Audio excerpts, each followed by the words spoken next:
So as I was saying, that 3D printing is slowly gaining as an alternative to the existing composite manufacturing processes. But then we can go for lesser number of volumes and for customized parts. So prototypes can be created and personalized devices are also being created.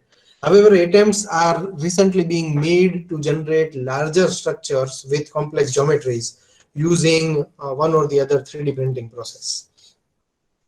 Now, when we consider 3D printing of composites, the major research domain and the activities are concentrated in 4 different groups. The fiber reinforced composites, the nanocomposites, the ceramic composites, and the metal matrix composites. So these are the 4 major categories. So I would try to discuss these 4. And the first 2 I would discuss in detail because we also have been working into that domain. Now, when we think about 3D printing for composites, there are 4 basic processes. We can use FDM, SLA, the stereolithography wherein photopolymerization is used, layer-based oriented process can be used, the SLS process can be used. So these 4 processes are being used. I'll not discuss them in detail because we had seen these processes earlier. But when you wish to use FDM for printing of fiber reinforced composites, there are different ways of doing it, and I would discuss FDM processes in detail in a short while, wherein we can have long chopped fibers and sometimes even the powdered fibers, and they can be mixed into the polymer in different ways. Either you create a polymer filament with mixing of this, or when you print, you lay down this chopped fibers. Sometimes if you want to use the continuous fibers, then you can directly feed the fiber along with the polymer separately through separate nozzles, or sometimes through a single nozzle. So this is the way in which FDM can be used. When we go for SLA process, here in the liquid resin, we will have to mix the fiber. So short fibers generally, or fiber mat, they can be placed in this resin, and then the resin can be cured by UV light. So either we pre-mix the short fibers in the resin, or while curing each layer, we can disperse these fiber particles on the surface of the resin. However, results are not that encouraging considering the ABS based resins, but still research is going on utilizing different types of resins and mixing of different types of fibers other than carbon fibers, and attempts are being made by people to study its effect and improvement in the properties with the addition of these fibers. In case of the long process, we use generally the fabric of these fibers. Okay, so it acts like a sheet material, like a pre-packed sheet, and this pre-packed sheet has this carbon or the glass fibers reinforced into it prior to this activity. So in this case, what you can do is you can directly place this roll, and as per the design, you will keep on cutting this each sheet layer, and will keep on placing the new layer over it and create a structure. Here the advantage is that the fibers do not come under the effect of too much effect of the heat, and it is also possible to some extent to reduce the staircase effect during this process. However, it largely depends upon how far accurate cutting is planned during the process. In case of SLS process, we generally use powdered form of fibers, so you call it short fibers, and sometimes the micro or nano size of the powders are also used, fiber powder is also used as a reinforcement, and it is mixed with the polymer powder particles, and then after evenly mixing it in the selected proportion, the process is carried out. So then the process remains the same. Only thing is we mix the fiber fiber particles with our usually selected polymer powders. So these are the 4 different ways in which till now people are attempting to print the fibers. Now, specifically when we talk about FDM process, why FDM process? Because this being the most versatile machine available to research fraternity till date. So this has been widely used, and because it is easy and because it is cheaply available, so a good amount of research work has been done. Recently, the patents and copyrights for SLA, the photopolymerization process, have also ended. So I believe that these processes and these machines will also gain prominence in coming days, and more amount of research would be focused on that area.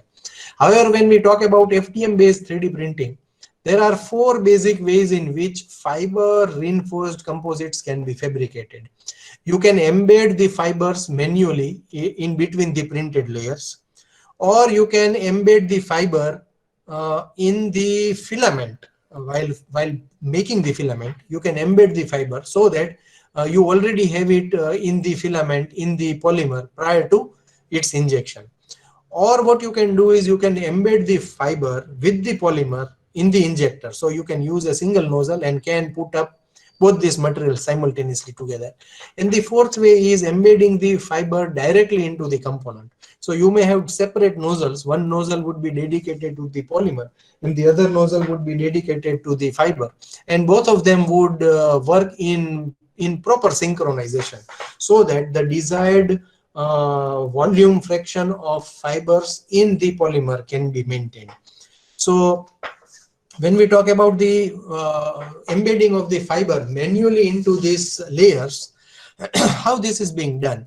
When we print two separate layers of the polymer, fiber can be placed in between them, and once these fibers, once this part is fabricated, you can heat it so that there would be a better bond. Attempt can be made to have a better bond between those 2 layers and the fiber in between. So you, in simple terms, you will print one layer and then you would lay the carbon fiber over it, and then you will print the next layer. So in a way you will have these fibers in between. It's not that you will keep on placing these fibers in between all the layers. So suppose if the component has 30 layers, then after printing 15 layers, maybe if you want it to be halfway, then after 15 layers of printing, you can place the carbon fibers or any fibers, and then the rest of the 15 layers can be printed. So in a way you are placing these fibers in between. Now it depends upon you how many layers you want. If you want 2 layers, then in that case you can print 10 layers and place the fibers, again print 10 layers, again place fibers, and again print 10 layers. This is how you can work out. But eventually what people do is they heat it up so that the layers which are printed, if they are still separated because of the fibers in between, they can achieve a better cohesivity. However, the problem is because these are not fully, they act as separate entities. When you try to check it under, see here you can see, when you try to check it under any sort of testing, you would observe that there would be an instantaneous breakage at some place. You can see this over here.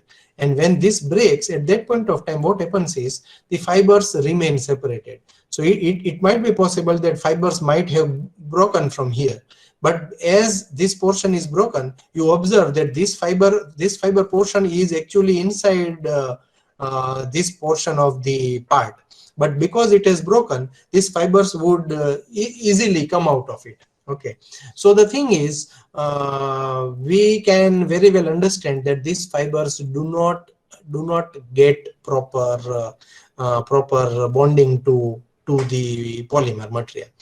Now, in case if we are going for better thermal bonding, in that case, what happens is you heat up the entire part after printing it. So what happens is that the layers just above and below. So if this is our fiber, if this is the fiber, then the layer just above the fiber and just below the fiber, once they are heated up to certain temperature, they would thoroughly mix with each other, and in that way the fiber will get properly adhered to this material. So in that case, when thermal bonding is carried out, you can see that there is less amount of fiber being withdrawn from the material as it is, right?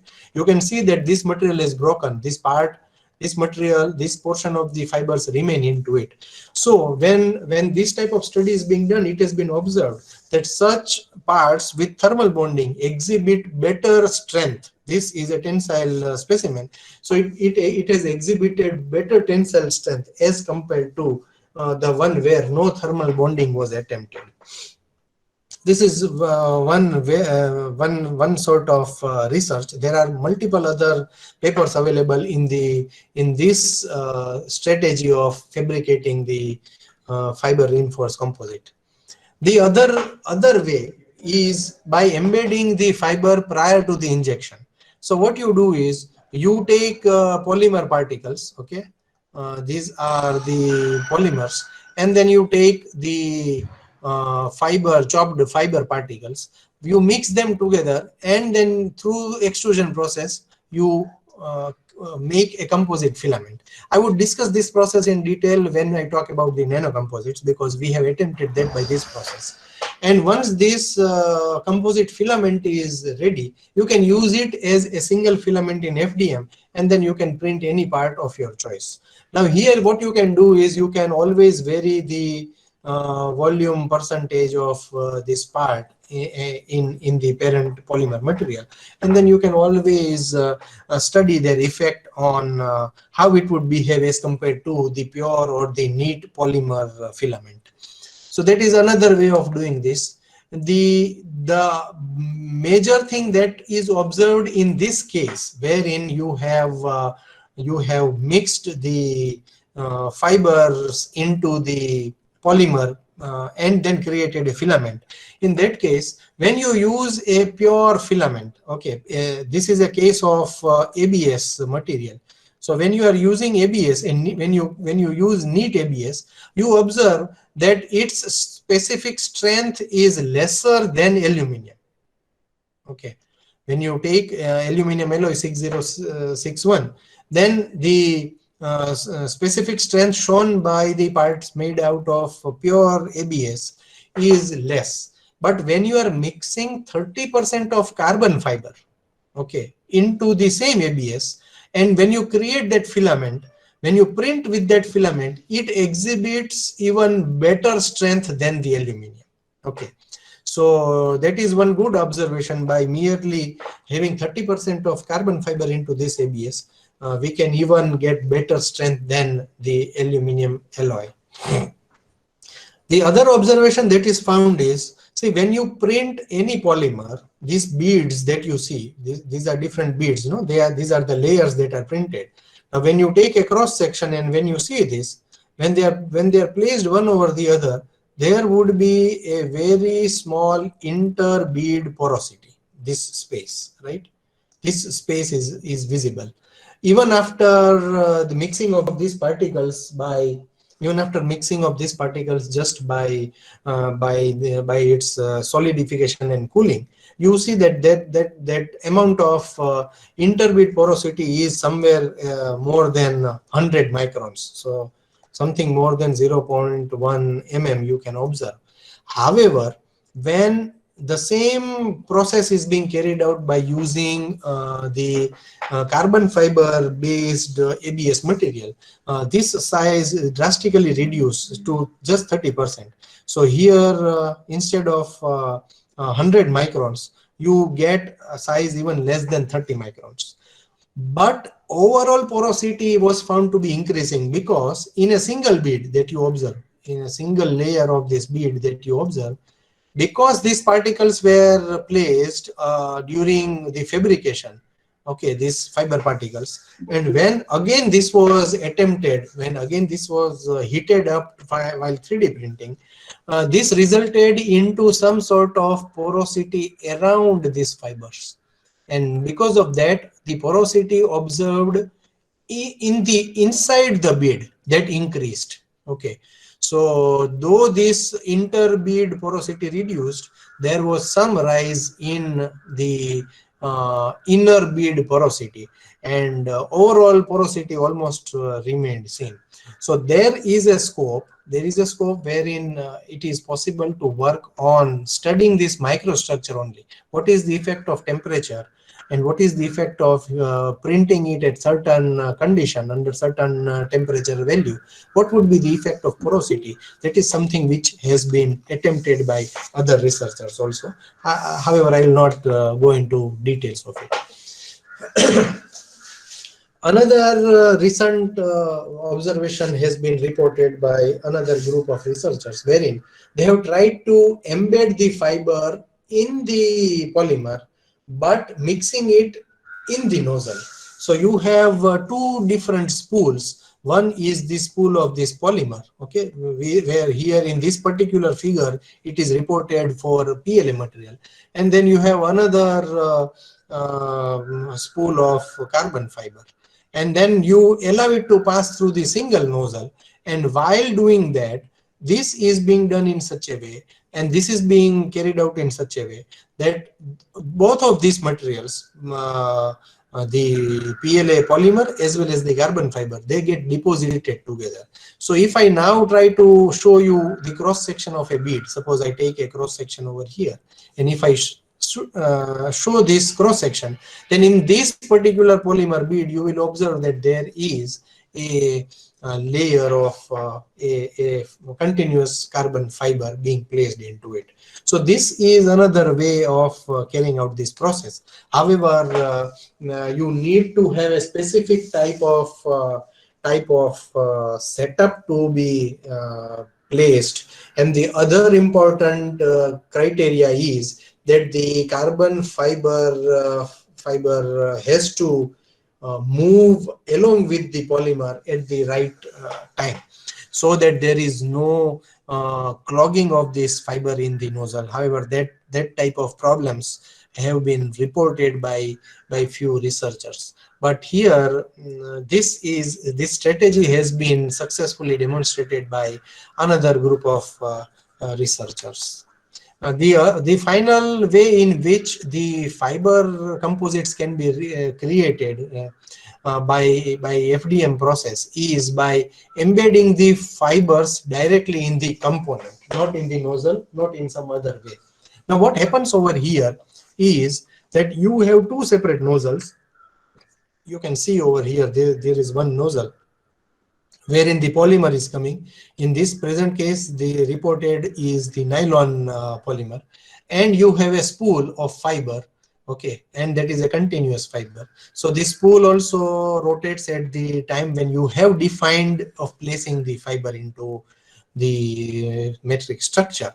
So they both get printed separately, they both get deposited separately, and then rest FDM process remains same. You have your, initially you have your table at the topmost position, and with every layer that is deposited, it keeps on, the platform keeps on moving downwards.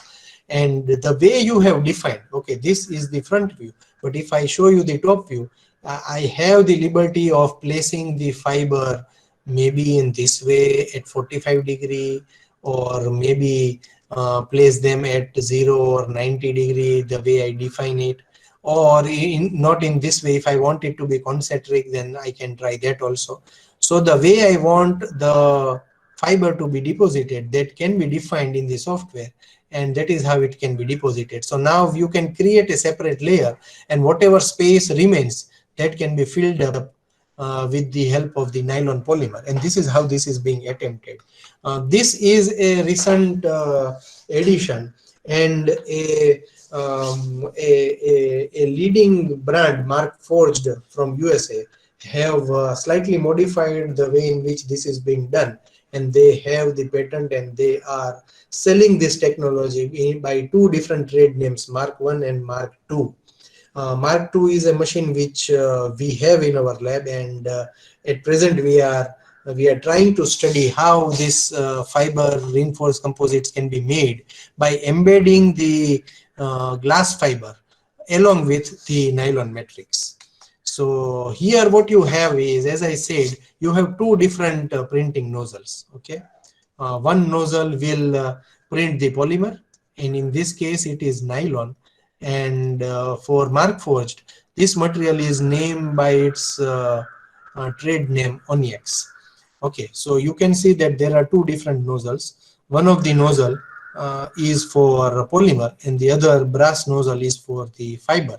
And these two nozzles, you feed them separately, and they are being, as per the definition and as per the volume fraction that you have defined, they get printed, they get deposited on the surface.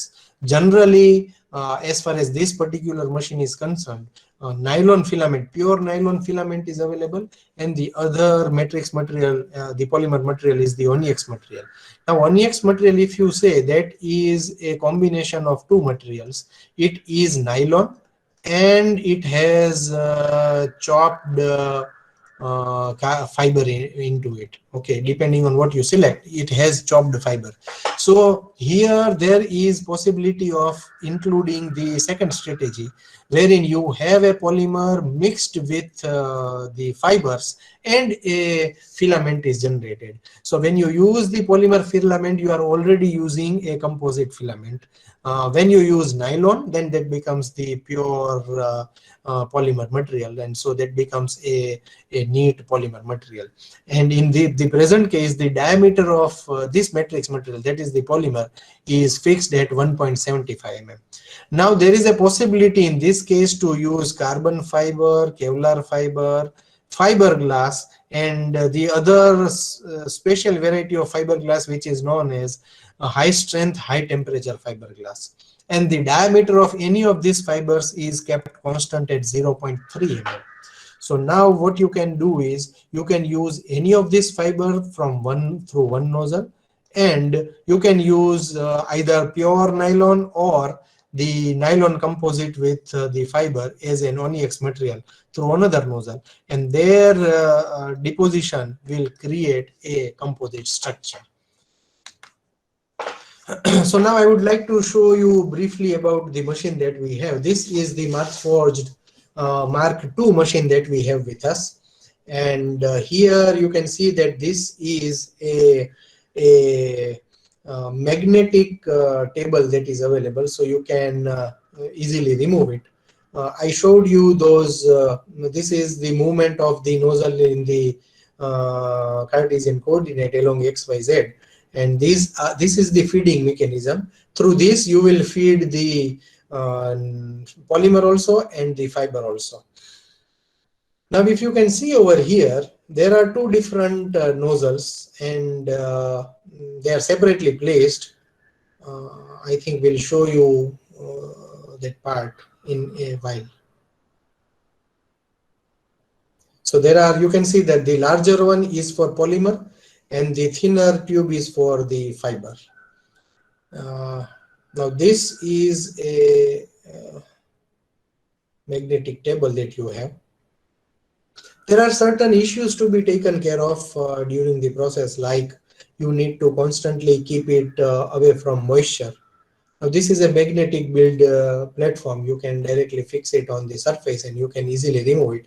So it becomes easy for you to separate the printed part. This is the spool of the fiber. So fiber spool can be you can adjust a separate fiber spool on the other side also. But the polymer remains outside in the black box, which is meant to keep it free from moisture. Now these are two nozzles. The black one is for the polymer, and the brass one is for the fiber. Okay, so now there is a possibility that once you carry out the process, the polymer might remain. This is how the fiber line works. So this is the path. Here is the tube, and through this feed mechanism, you can see that that is connected to the spool. So from that spool it is brought over here. Now when you change the spool, when you change the material, you will have to repeat the entire exercise of passing this fiber through the entire feeding mechanism. So better skill and better patience is required in the setup. The other line is for the polymer, and you can see that this polymer line goes into this feed mechanism, and through that feed mechanism the polymer is moved, is brought in from this dry box. Now dry box is already, there is no provision to heat it, and so there are still issues because Surat is a humid place, so there are certain issues with us, but still we are able to largely contain the moisture away from this filament. So this particular case is an Onix filament, so it is nylon plus some fibers into it. So this has to be very well preserved. Only problem with this setup is that the raw material is very costly. So 1 kg of fiber plus 1 kg of nylon, the total amount of material will cost you somewhere around 35,000 rupees. So that is a costly affair. And then you have the separator, and we use the glue because we do not have the table is not heated. It does not raise the temperature. So the first layer which has to be fixed with the table is not because by temperature, by high temperature, but with the help of simple Fevistick, simple glue. So that is how we attach the first layer while printing this. Now there are different possibilities of setting of the process parameters. You can place, generally we call it by X, Y and Z axis, but then to define Y and Z becomes slightly tricky, and there are doubts amongst the research fraternity. So now people have stopped defining the orientation of the part being printed by X, Y and Z.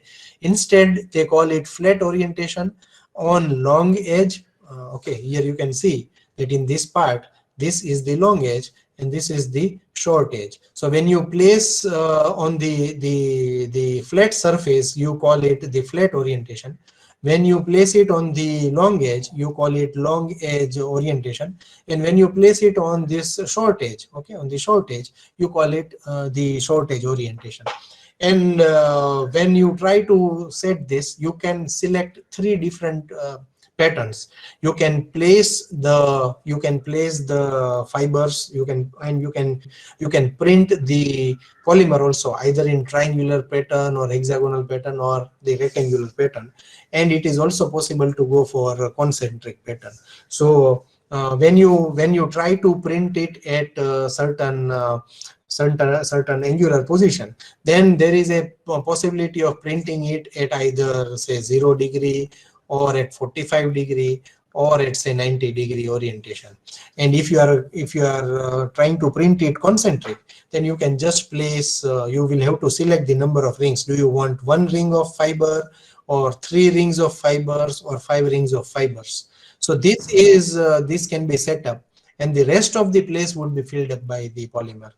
By default, at least 1 outer layer, you can see over here, that is 1. In this case is outer layer, the white layer. Here you can see that there are 2 outer layers.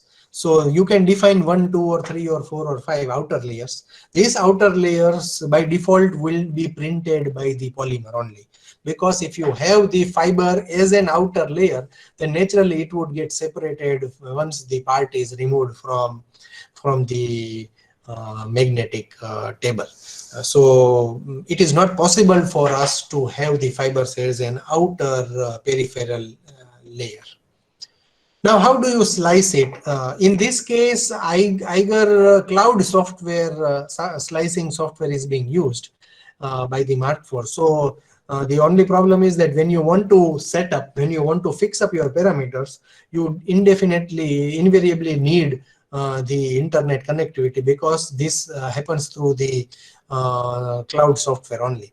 So here you can just by changing the making proper selection. They call it X, Y, and Z, but then you place it accordingly on different edges.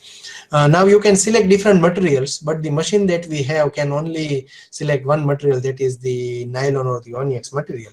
And you can select any of these for reinforcement. So in this particular case, we are selecting the high strength, high temperature one, and we select triangular fill, and then we define how much percentage of polymer filling we want. So when you select 55%, you mean to say that out of the entire layer, out of the possible scope for the polymer, only 55% would be accommodated by polymer, and rest will remain void. Similarly, here you can select whether you want to go for any of those three strategies, or you want to go for a concentric one. And do you want this to be placed only in the outer shell, or in the all the layers? Then that is also you can select. Okay, so and if you wish, you can have the selection of different inclinations. Okay, so how many rings you will have, outer rings you will have. Say you selected 0, so by default there would be 1 or 2 layers or rings of polymer, and then all the fibers would be printed at 0 degree. Now here you will get the part description on the left. You can see over there what dimension you have selected, how much time it would take, how much material it would consume, and how much it might cost in US dollar based on the prevalent rate of that day. Now it is suggesting that your selected parameters are not right, and it is giving us different suggestions. So if you follow its suggestions and make necessary changes, then these warnings would go. Otherwise, they would remain. You can print with those warnings. You can print it whatever you want, but it will give you a suggestion to modify based on its own understanding. So then this part, everything is ready. Now you can just view it. So if you want, you can have a 2D view or a 3D view, and you can select which layer you want to see. Okay. And then if you wish, you can edit a specific layer, a single layer, or you can edit a specific number of layers. Say I want to change 21 to 25. Say here it is a changing print setting for a group, say 25 to 28 out of 32 layers. So those 4 layers, 25 to 28, 4 layers only, you are going to change the setup. So if you wish, you can do that changes, and then accordingly. Now see, you know that when you are at this position, the 25th layer, or say the 4th layer, or say the 6th layer, you have consumed say 50 minutes of your time. Okay, now in this case it is 1 hour is over out of 1 hour 14 minutes. How much material has been consumed out of the total assumed material? So everything is known. So in case, if by any reason, if the process stops, then also you will be able to calculate how much amount of cost has been incurred for that failed part. So that is the beauty of this software. Now, after setting this up, how does the real printing take place? So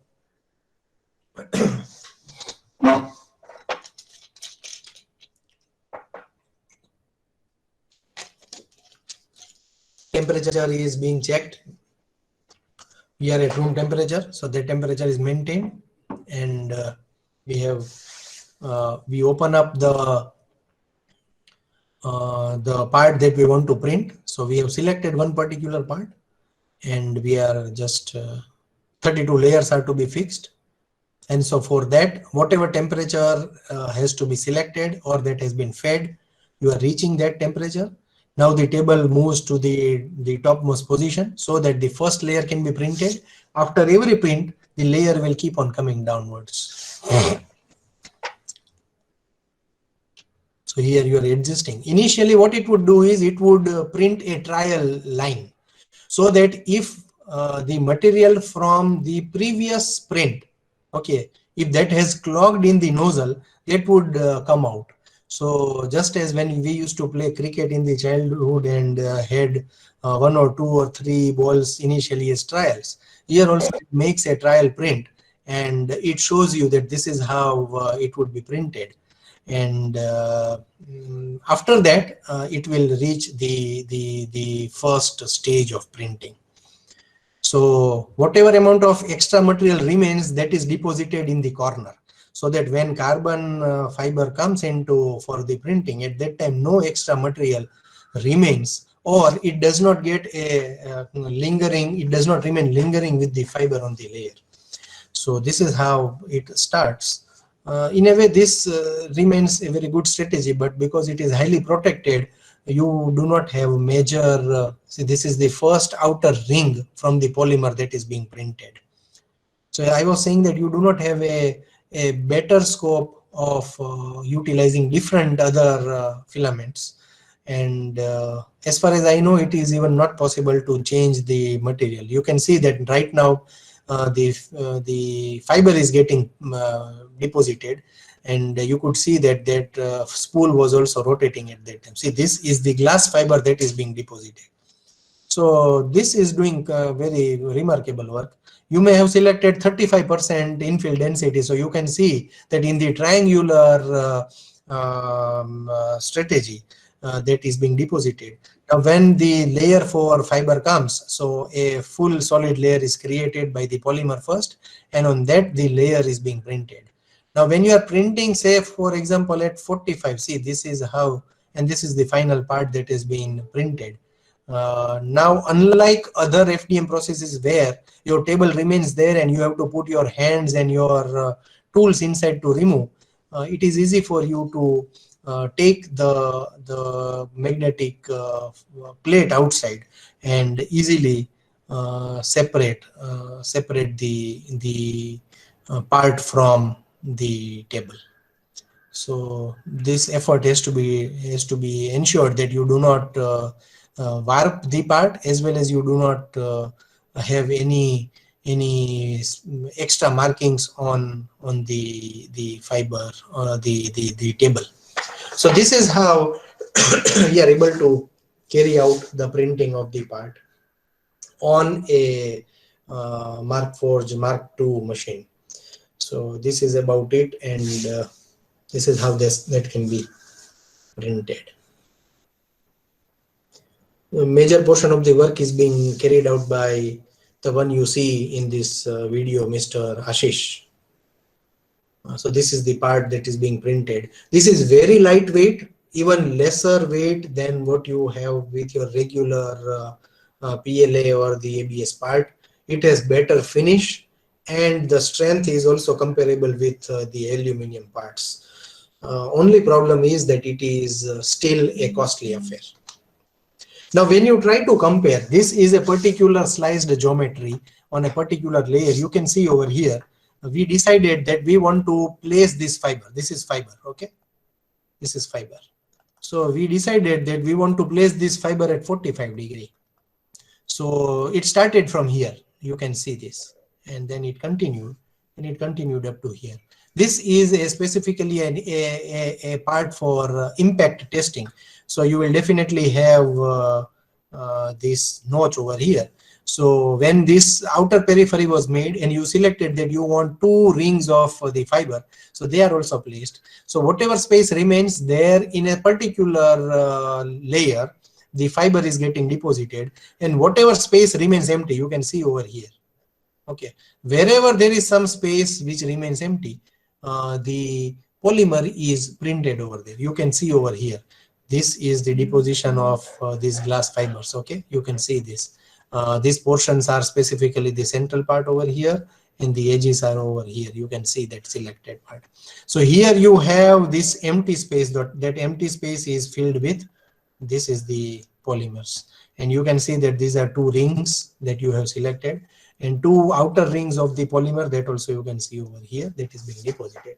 So as per the definition for a particular layer, yes, you can observe that really is happening in this case. This particular case is selected with glass fiber, because glass fiber being white can be easily distinctly visible as compared to this nylon polymer filament.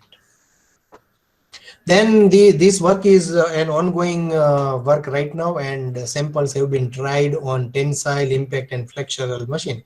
You can see that this has got good bending strength. Even after bending it, it does not really break. So that way, this is a good way when you want to bend the part. So these results are being studied and they are being reported through certain papers, but because they are into the review right now, we are not placing those results right now. But yes, I can say that this glass fiber based 3D printed polymer is giving tough competition to aluminum and its alloys right now. What database we have, if we compare our results, then this seems to be an interesting material for future. The same thing we are trying to do at a very small scale, but a very large system, a large machine, which is known as big area additive manufacturing system, that has been developed by Oak Ridge National Laboratory with the Cincinnati group. And you can see that they are able to print different large size of components with including carbon fibers into it. So you can see a aerospace trim tool. You can see this part that is being made. Okay, and then here you can see that they are depositing fibers also into it. So very large scale laboratory work is being attempted right now, though it is not that into market to that large extent. But yes, attempts are being made. There is a startup known as Local Motors. Again, they worked with this BAM lab, and they tried to print a car. So a small version of the car. You can see this entire body of this car. You can see this car body has been, this is a printable part. Okay, this part. This is, and then on the chassis that is being placed. So this entire part in a single part, you have fabricated it. So if that is a single part, then you can expect better strength, and then that is comparable with the sheet metals that can be used for such cars.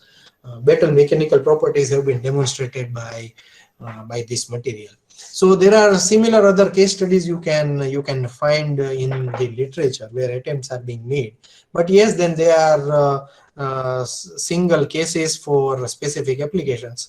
However, still the large scale availability in the market is restricted because of the cost that is associated with it.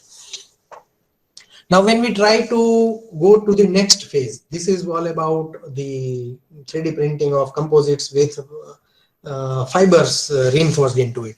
I wish to talk to you something about the nanocomposites. Now, the FDM parts, if you use PLA or use ABS, then they have poor mechanical properties as compared to the other similar parts. But when you add nanoparticles to it, okay, you are able to improve mechanical and thermal properties. However, there are issues with it. I'll discuss when I come to some results. But on an average, major portion of the recent research publications that we go through, we find that by adding these nanoparticles, we are able to improve the mechanical and thermal properties. So usually graphene and then carbon nanotubes and nano ceramic particles or nano metal particles, they are being used. But major portion of the research that you observe at nano level is concentrated on graphene and then partly on carbon nanotubes that is being done. So what is the advantage? This graphene that you see, though it is a new nano material, recent, say 15-20-year-old material, but it has excellent electric, mechanical and thermal properties. So if you want to attempt to create a conducting polymer, then you can mix this material into it. There is a possibility of doing that. So there are different things that can be attempted with graphene. People have been doing it in chemical reactions, people are doing it in physical components, people are doing it in electronics, and through 3D printing also attempts have been made by different processes. We also tried to do it under FDM.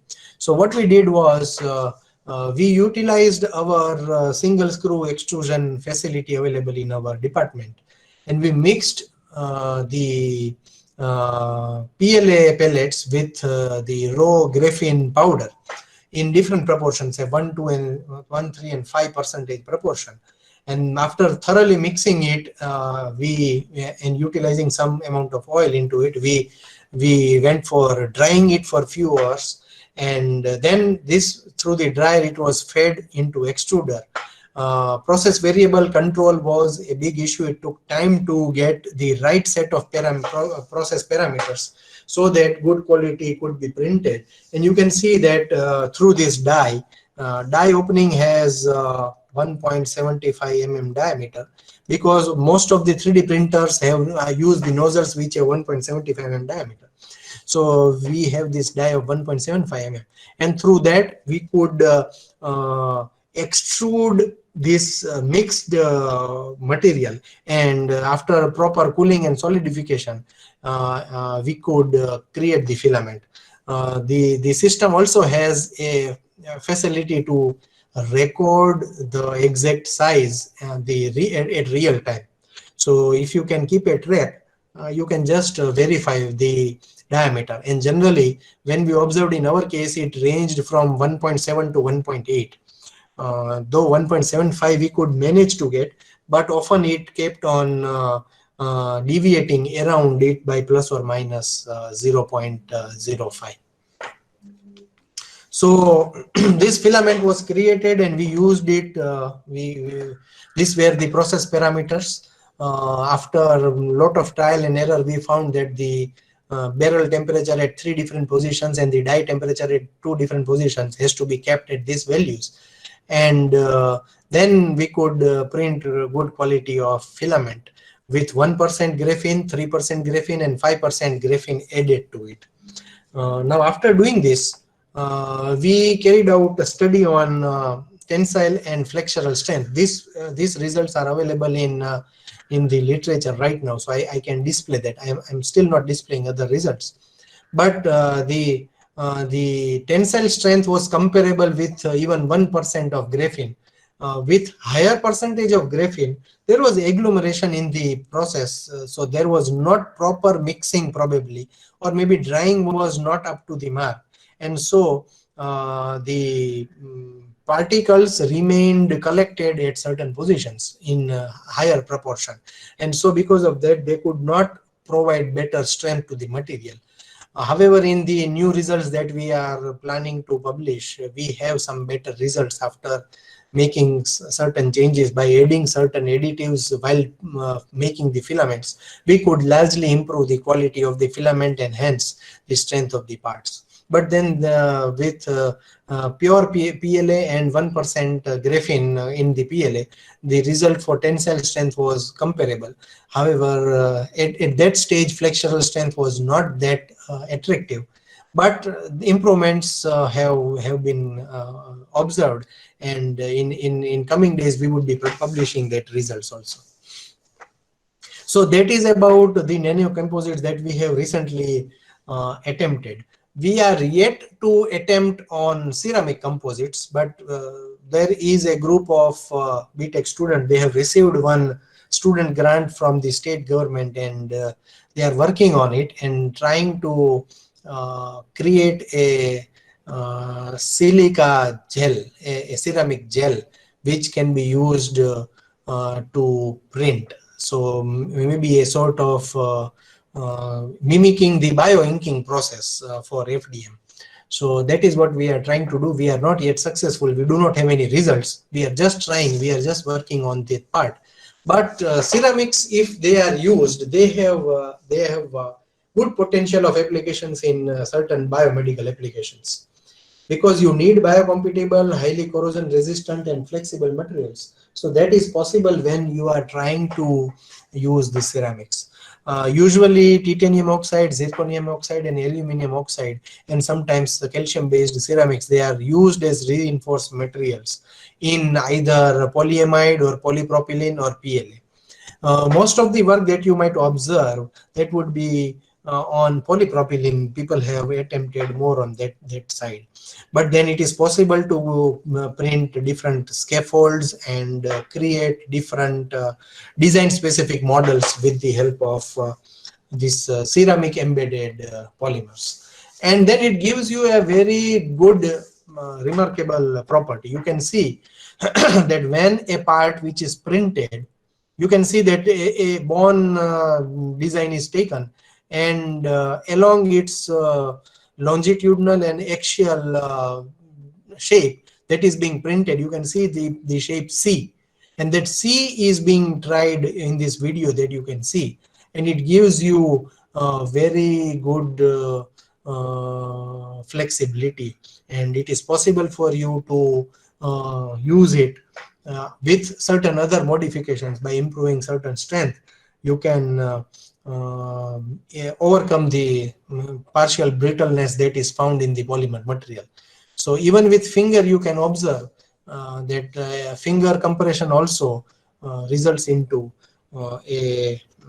so the thing is, you can create a bit of flexible material. I will talk about this type of flexible material more in detail tomorrow, but this is somebody's result. We will also talk about our results. I'll show you something interesting about it, of making flexible materials. So this ceramics have that capability of creating a part and can try to reduce the limitations of brittleness and poor mechanical strength of usual materials. There is a good scope in other applications also, over and above biomedical applications. People have attempted to create polymer ceramic composites by using using it for casting molds for microelectronic components like sensors and photonic crystals. You can see this is one from literature where silicon oxide is used via SLA process by mixing it into resin, and you can see that this different bioceramic scaffold, as in A bioceramic scaffold, and then you can see that these photonic crystals which have better flexibility. Then you can see certain micro turbine blades, hollow turbine blades have also been printed. You can see an impeller that has been attempted, and that too at a very small scale. And certain molds for investment casting are also visible of different size that are also been attempted. Everything with silicon oxide using SLA process. So it is possible for us to go for ceramic based polymer composites, and you have a better option of moving it from macro and moving close towards the micro domain. Still 1 and around 1 mm is being attempted. Still you haven't reached into too small a micro scale or in the nano scale, but probably that should be possible if you can create nano ceramic particles in days to come. In case of ceramic composites, there is a slight change as far as FDM process is concerned. Usually when you print polymers like PLA, ABS, PETG or nylon or any similar other non-abrasive materials, then you always use a brass nozzle that is made from brass, having different dimensions. It goes up to even 1.75. So that is possible. However, when you go for certain abrasive materials like ceramics or even metals, then you replace the brass by hardened steels so that it can withstand the wear that happens in the inner part, and that is how you can use a nozzle, and you can prevent clogging and can use the nozzle for a longer duration. Now I would briefly talk about something about the metal-based polymer composites, polymer metal composites. Here you use certain polymer as a base material and use powdered metal as a reinforcement. Okay. Now the thing is, you can mix, just as we discussed earlier, you can create filaments with these metallic particles. If you increase the metallic particles, it will have its own trouble for the flexibility of the filament. So the properties like adhesiveness or flexibility, or in some cases conductivity, if you use carbon powder, if you use diamond powder, or if you use graphene, then or say other metallic parts, then conductivity also comes into picture. Processability, the toughness and the strength, they largely depend on what composition that you have fixed, how much proportion of metal, say iron in this particular case is a ferrous powder is mixed into ABS and filament is created and it is used for printing. So various properties can be altered by merely altering the amount of the metallic powder concentration in the polymer. So that is being attempted, though we haven't worked on it on this part yet, but there is a possibility. However, using the metal powder in the composition of this polymer composite would be largely restricted because of its effect on viscosity. Okay. Because when you mix metals into this polymer may not be able to flow that easily when it comes out from the nozzle. So that is a very big issue, and that results into clogging of the nozzles. However, depending on what composition you want to have, how much proportion of metal powder you want to have, you can add certain additives like surface tongues or plasticizers, and these additives will help to maintain the viscosity. Okay. Polymers will not flow like water or maybe like ink, and you will be able to still maintain the way a neat polymer gets printed. So most commonly you must have observed, and the literature also suggests that the metal powders that have been attempted with ABS or PP or PA are aluminum or iron based. So the other metal powders I have still not been ventured, because then they have their own properties affect the polymers, and hence it may not be, still it has not been feasible, but yes, attempts can be made. However, when you try to do that, the cost that would be associated with it would be more than mixing metal powder into polymer powder and using SLS process. So when you compare the cost and when you compare the quality for printing such metallic filament on FDM, then SLS would be a preferred method, because that becomes a faster and easier process, and it gives you better finish. And then at the end of the day, the part would become cheaper, even in case of SLS as compared to FDM. And so we do not observe too much of such work on FDM process. Needless to say, when you use metal based polymer composites, then thermal properties also increase, and as you increase the amount of metal or the filler particles, you observe that the thermal properties would also improve. So SLS becomes a good option for studying the metal based polymer composites.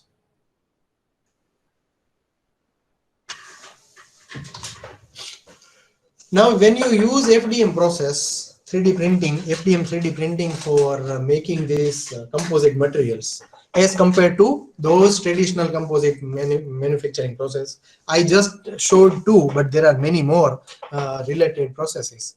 What we observe is that in most of the processes, you need a mold, and that mold will help you to create a specific shape of the composite. But in case of 3D printing, you don't need a mold. The other advantage is, in case of this, it applies to all the other even non-composite printing also. But in case of 3D printing, you do not have any major scrap other than the material that you lose in the support structure. Then you need to go for very minor post treatments sometimes, or even you don't need in many of the cases. And because this entire process is automated, right from once the CAD drawing is made and once the material is fed, there are less chances of mistakes. There are huge chances of mistakes in hand layup and even in resin infusion processes. But in this particular case, we observe that there are less chances of mistakes, and hence less chances of affecting the form and dimensional accuracy of the part. Now I come to the observations that I have made. These are very raw observations and very limited observations. Someone who is interested would need to go through a detailed literature survey so that a specific scope can be worked out. Now the problem is when you are going for, say, carbon fiber, or when you go for artificial man-made fibers, then there are chances of environmental issues also, because often these are not that environmental friendly. But people have not yet attempted using natural fibers into it. So natural fibers can break easily, so there can be a situation where during the process it might break. So there is that issue, but still people have not attempted trying to use natural fibers into polymers. Polymers as a whole are plastic. You can see that plastic wastage is a huge problem. So if that specific type of plastic waste material can be used to create a new filament, and if you can use natural fibers, then probably you can reduce the carbon footprint to some extent. As I said, that still metal particles mixed into these polymers and being attempted on FDM is limited, because you use SLS for it.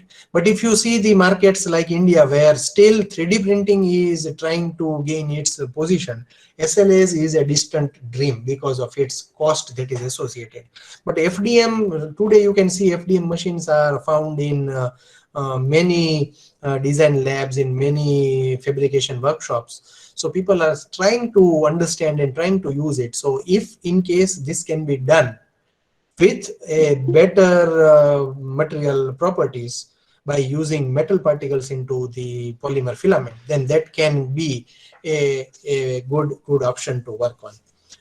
Several studies have been reported on various types of polymer composites. However, still nanomaterials have not been attempted to that extent. Except graphene, other nanomaterials are still not ventured. So there is a possibility of utilizing those materials also and trying to understand their effect along with the polymer materials for different type of applications. The few of the references that I have used while preparing this presentation are listed over here, and with this I come to the end of my presentation. Thank you very much.